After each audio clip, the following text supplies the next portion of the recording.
us on Facebook, Twitter, and Instagram. Broadcasting live worldwide. On June 16th, 2018, a show designed for you, the Daily Commuter, went live. A weekly show all about faith. A show with motivational topics, inspirational stories, and personal testimony set out to change the world. Don't you see that your faith is coming alive?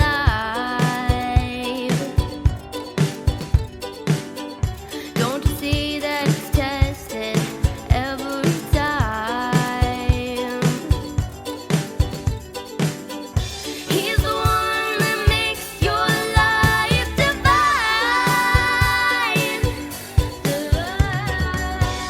He's the one that makes you feel fine. Your faith's being tested. Welcome to Have Faith. Let it begin. Here's your host, Angel Santana.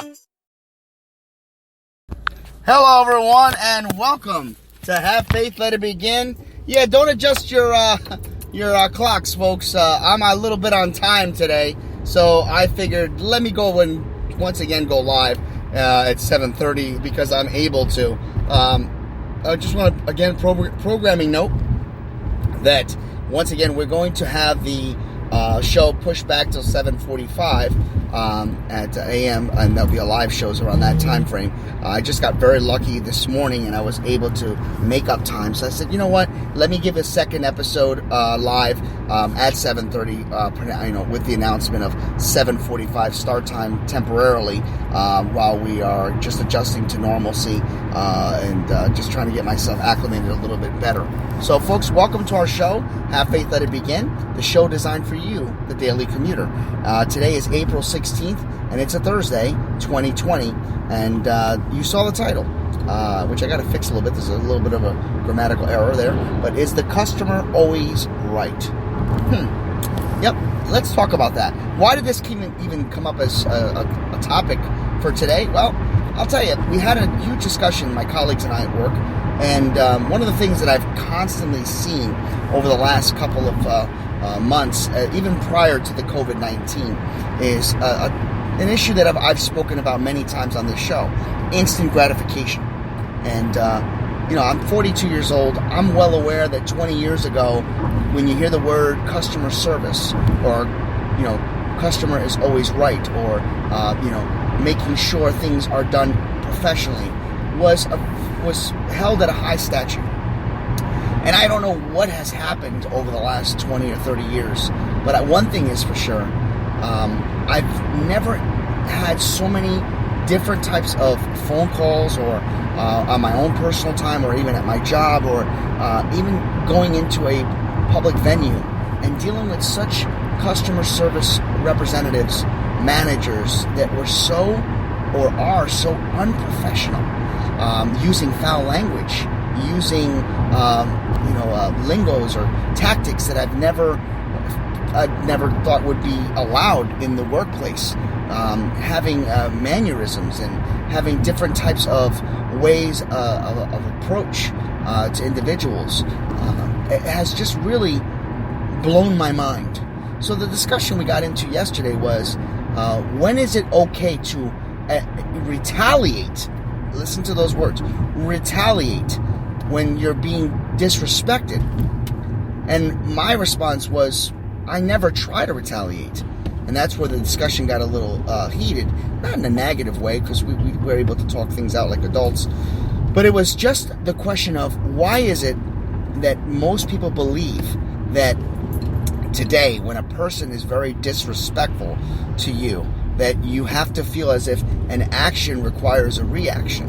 Now, that phrase does hold weight in some types of categories, but I believe that when you're working for a company or a facility, or representing something that you have a direct reflection on, no matter how bad a person treats you, you have to continue to keep your professionalism. You have to continue to use your words rather than lash out back at that individual, or to retaliate or lower your standards so that you feel better because you got quote unquote even with that person. And that's something that I just thought was very interesting, because I've noticed over the years, and being in public services and dealing and talking with people, how quite often people just think it's okay to bring out a negative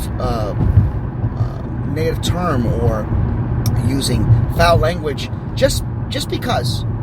Now listen, I'm human. Have I cursed? Absolutely. I don't want to sit here and say that I'm a perfect person. That's not the case.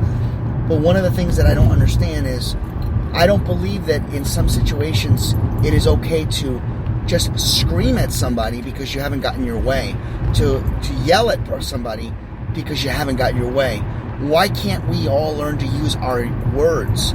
Why can't we all learn to focus on the task at hand, what the issue is, before we just feel as if we need to get a manager right away? Sometimes some of these people that we talk to over the phone have the capability of fixing the problem.